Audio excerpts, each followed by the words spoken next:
Я, Петро Ковач із села Невицького, окres Ужгородський, Подкарпатська Русь.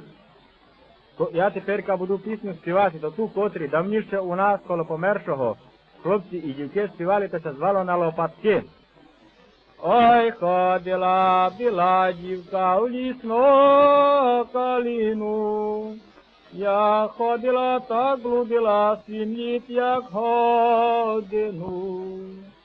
А що то біла дівка по том лісі блудить, і не то та біла дівка того хлопця любить.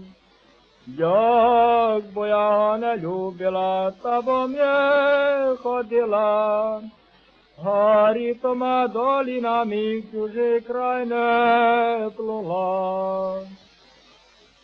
І суботу на неділю новинойся стала, молодая дівчинойка хлопця вчаровала.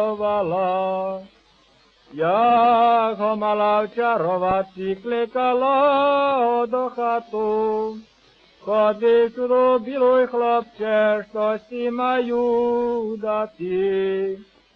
Прийшов хлопець до дівчино, та сів на порозі, а вона йому дала чару в пшеничному пірозі.